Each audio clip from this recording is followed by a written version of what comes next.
ganda mo naman, Sita. Ang ganda niyo. Talaga, Butching, ganda ko. Thank you, ah. Sita, kasi po sabi ni Lola, kung wala po akong sasabihin na maganda, eh tumahimik na lang po ako. Ganon. Mari, anong ibig sabihin niya ron? Ibig sabihin, mabait na bata si Butching. Ang promise mo sa akin, sa akin mo ibabati yung bouquet para makita ni Kuya na talagang kami ni Aga yung tadhana. Huwag ka mag-alala, Greta. Kayo talaga ni Aga ang tinadhana. At saka, syempre, sa'yo ko ba yung hagis na para sigurado? Promise yan, Thank you, Sita.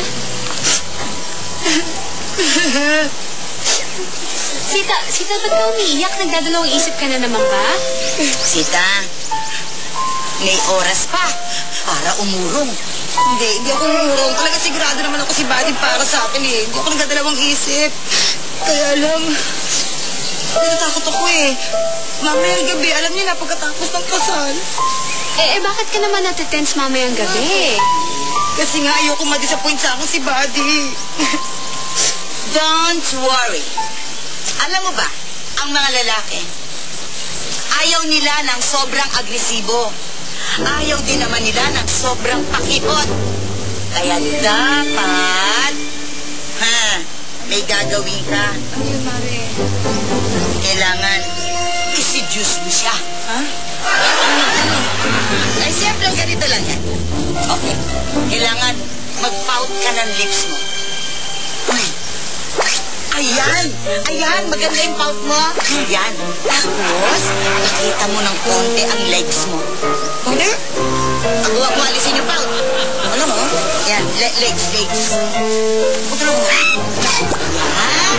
Ganyan. Laswang maneta. Ganyan. Pagkatapos nun, kikending ka.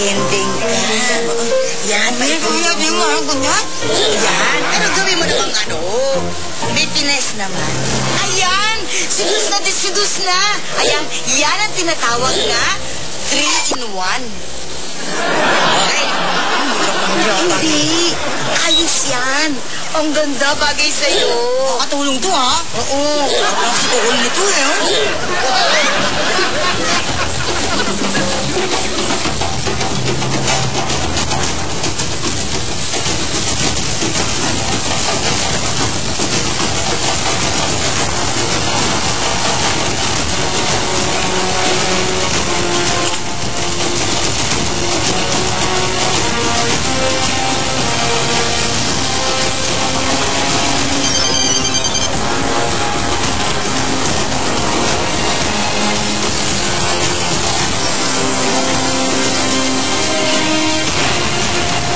Siya.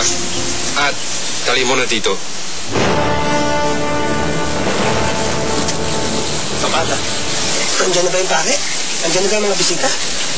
Nandiyan na sila, oo. Buddy, alam mo ngayon lang kita nakita ganyan ka-excited, ha? Sobra. Hindi naman ako dun sa kasal, Dok. Excited eh. Yung sa honeymoon. Sana. Oo, sabit na ako. Kita ba nga ako? Hoy!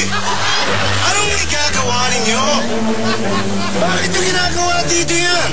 Sucks! Ang gross nyo, ah! Medyo lang, alam mo, manaswa ang iniisip mo eh. Oo nga.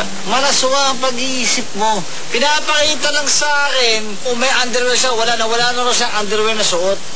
Sabit na nga ako sa honeymoon. Eh, yun na nga manaswa eh. Bakit nyo ginagawa dito? Wala naman tao! Nakakaya! Wala naman tao dito! Tama po. Bakit? Paano mo naman assure na walang tao dito? May mga tigers and horses dyan na maaaring nakatingin sa inyo. Ang laswa nyo. Para kayo mga puting. Ano? Hey, Jaret? Oh, Naka-makeup ba kayo? makeup. Ano to ko? Anong makeup? Naka-makeup po kayo! Ano magme-makeup? Patingulin na. Sinasali niyo pa ako sa issue ninyo. Oh. Ang tawag mo dyan, makeup yan, oh. Oh. Eh, sunga-sunga ka pala eh. Foundation yan. Di ba nakakaintindi ng foundation? Doktor ka pa naman. Ba't kami foundation? Di ba kukunan tayo mamaya sa wedding? Di ba may video? Oh, yun. Siyempre, kailangan may foundation ka para hindi kumikintab ang mukha mo. Nakakaya, forever na natatago nila yun eh. Yun ang isip mo. Kala mo, bati ako? Bati ako? Ha? Kaya ang bati. Ano? Wala. Ano? Tawag?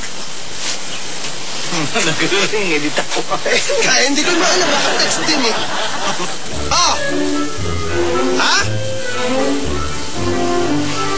Andiyan yung mga pare. Andiyan yung pare. Sige. Dok, medyo rin. Andiyan na raw yung pare. Abay, halika na. Sundin na natin si Sita. Halika na. Halika. Sita, tumigil ka na ng magkatensyonada mo. Pinapawisan ka na. Mamaya amoy ginisa ka na. Mare, hindi nyo naiintindihan kasi nararamdaman ko.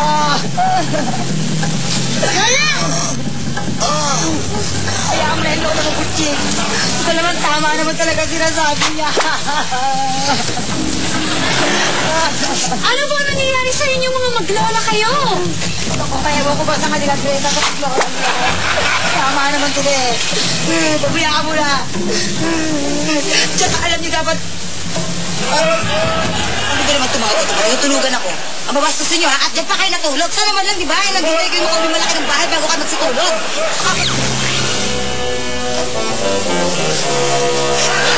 Dito ba yung pare?